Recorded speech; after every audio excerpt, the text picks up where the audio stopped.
Thank you so much.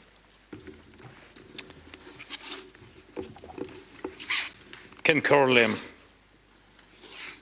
Kohirla, deputies and senators, dear friends, dear island, thank you for your attention to Ukraine and for the fact that Ireland has truly stood the test of time.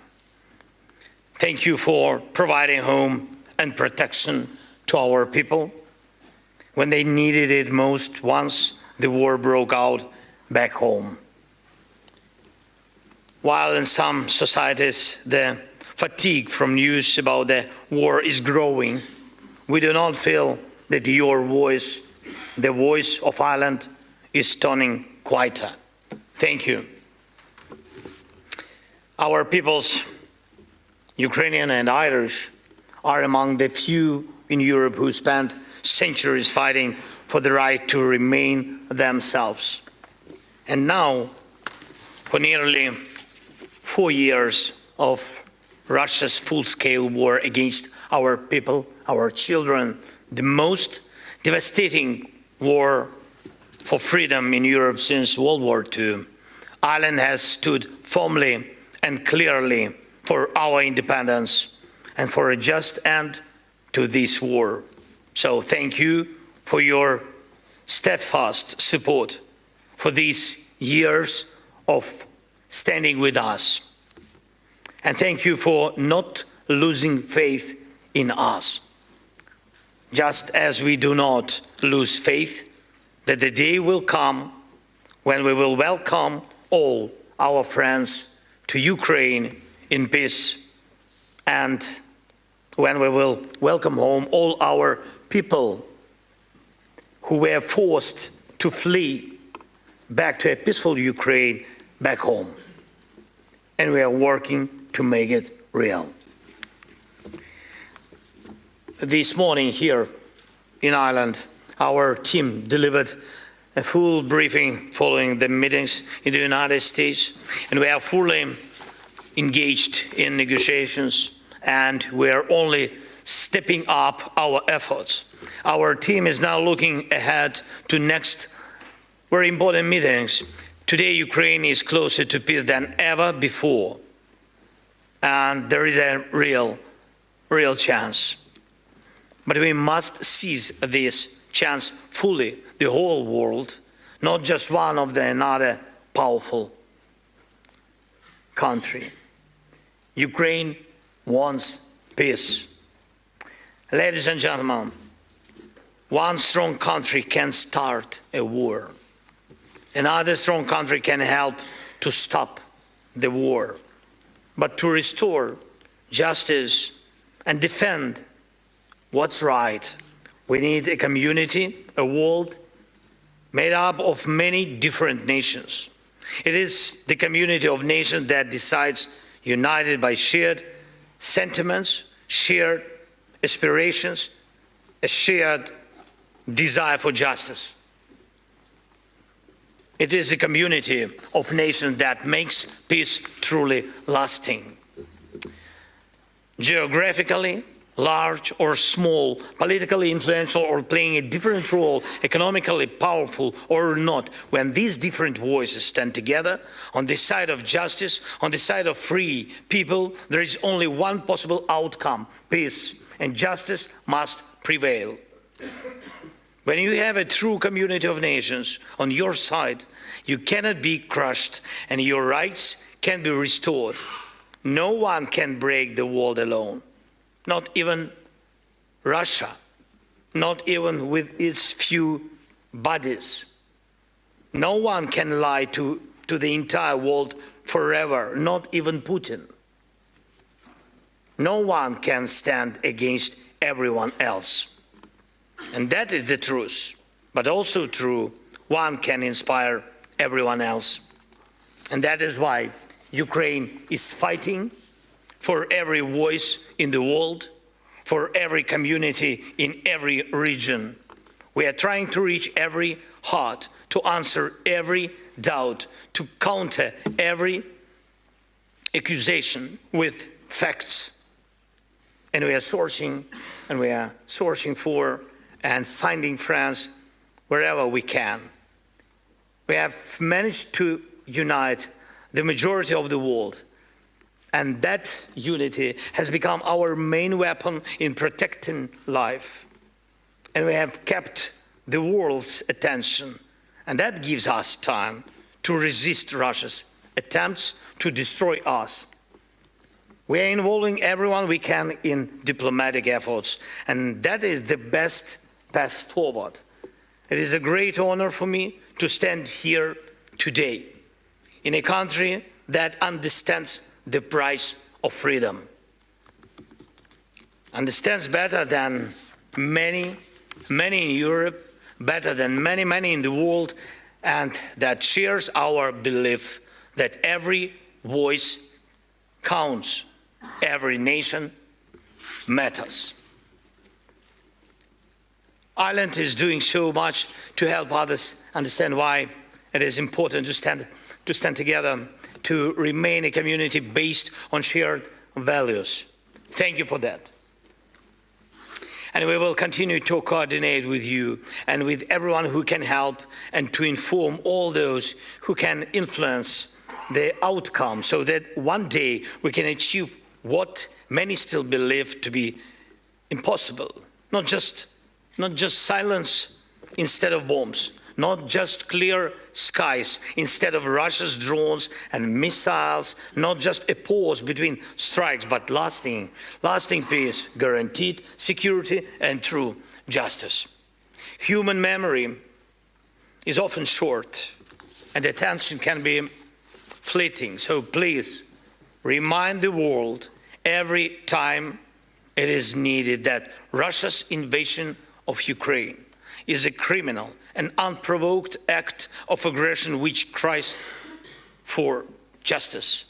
It's happened for one reason only, because Russia wants to treat Ukraine as its property and Ukrainians as if they belong in its backyard, like livestock, so that no politician in Europe or somewhere else falls into amnesia, forgetting everything we have achieved together through our defense.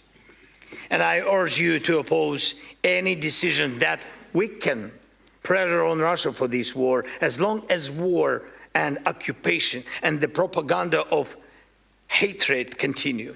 All the pressure on Russia must remain in place, so that Russia does not believe it will be rewarded for this war with stolen Ukrainian land or kidnapped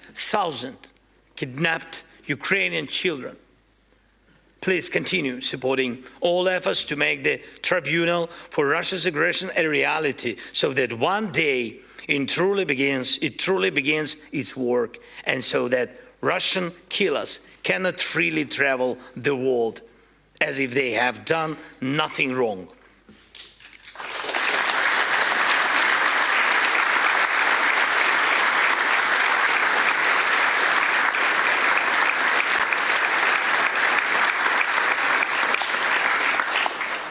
We must protect the unity that has existed since 2022, a unity of different nations united in the protection of life and justice.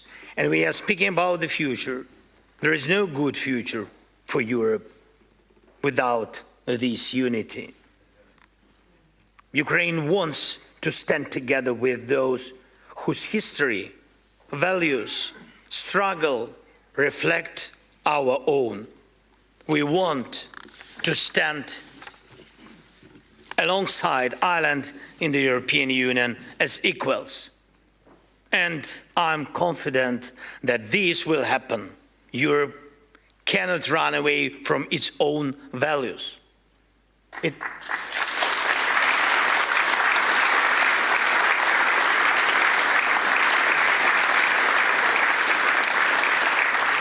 It must stand up for them. And Ukraine is doing exactly that today on Europe's behalf. Ladies and gentlemen, dear Ireland, please remember Your voice matters. From Ireland's vote at the United Nations to the words in your media, from your thoughts here in Dublin to every home in the global Irish community around the world. That's millions of people who can influence hundreds of millions more. When the most powerful apply pressure, the global community helps guide that pressure in the right direction.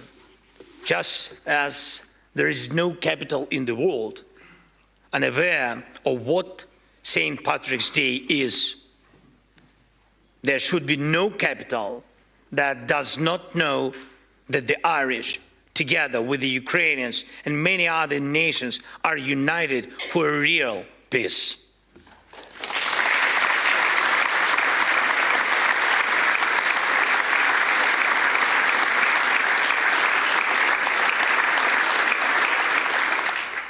A peace without humiliation and based on something truly real, on shared values. And those values are not business as usual, not appeasement of killers, not turning a blind eye to what has happened. Among those values is this: the aggressor must be held accountable for what was done. Please take an active role in making the tribunal for this aggression a reality, not just joining, but pushing, working, insisting that justice must begin with accountability. Please continue to advocate for every form of sanctions against Russia, and it's time for Russian assets to serve the cause of peace, to help defend and rebuild Ukraine. This is a long overdue decision, and it must be implemented. And please call on everyone in the world to help return all the children abducted by Russia and all the prisoners still held in Russian jails and camps, many of whom have been there not just since 2022, but since 2014, when Russia launched its hybrid war against us and occupied our Crimea. This has gone on far too long to simply close our eyes and turn the page on Russia. Without a just peace, hatred will not fade. It will continue to smolder and provoke new and new violence. History has seen this before, and this time it must be different. We need real peace. Help us achieve it and never lose your faith in Ukraine. Thank you, Ireland. Glory to Ukraine. Thank you.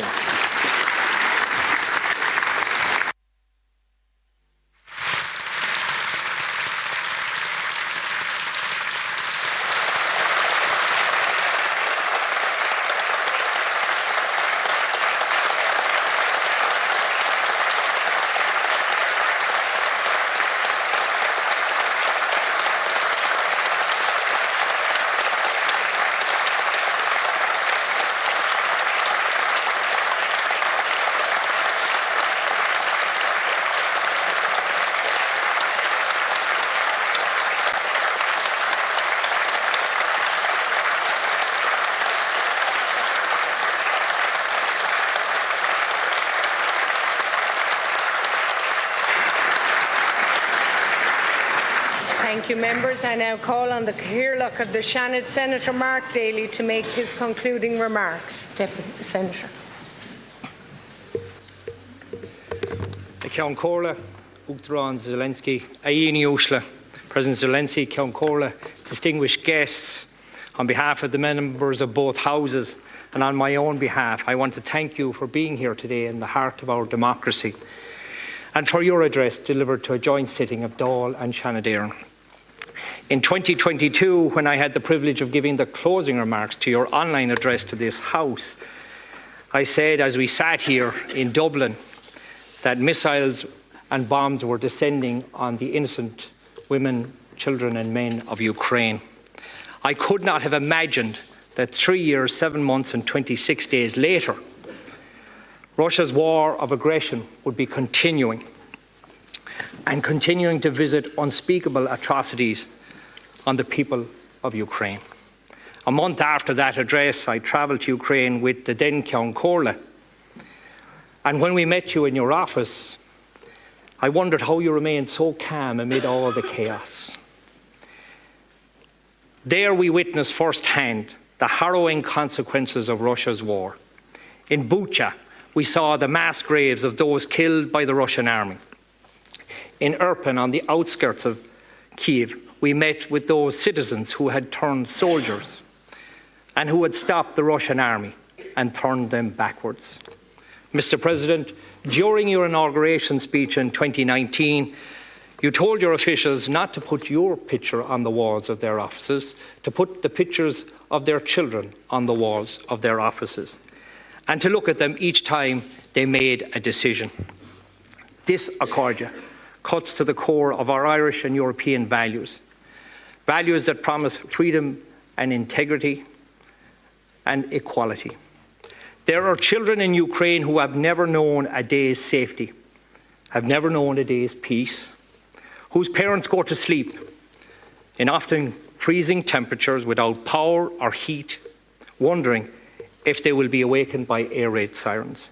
They continue to endure that terrible reality. There is no explanation that you can give a child for what is happening in Ukraine. That is not because they are too young to understand. It is because what is happening is wrong and cannot be justified. In the 21st century, in a world facing many challenges, we cannot accept the devastation that is being put upon innocent children and their families, some of whom are here today, who had to flee their homes and their livelihoods and journey thousands of kilometres into the unknown. We must resist aggression at every turn. Our guiding star must be international law and rules-based order with respect for sovereign nations. It is the only way we can ensure a stable and just Europe, a Europe that rose from the ashes of conflict in pursuit of a peaceful future. There must be peace. It must be a lasting peace.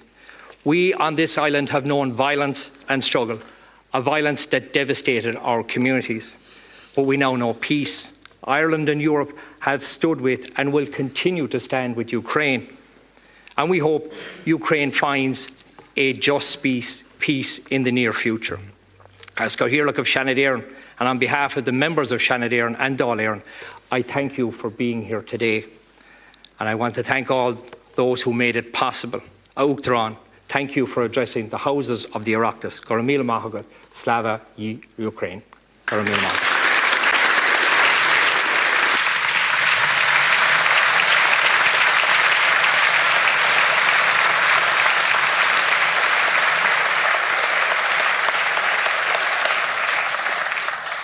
Thank you, Senators and Deputies. And just before we adjourn the sitting, if I could once again reiterate, it's an honour to have you here with us. Prior to our last address, which was on a big screen, I thank the members for the cooperation. I thank all of the staff who have made this possible, and your own detail who have had seriously good engagement with us. Thank you to the First Lady, Madam Zelenskyy, who has accompanied you. Members, the session is now adjourned until 6 p.m, but I would ask that you please stay in your seats until the President has left the chamber. Thank you. Thank you.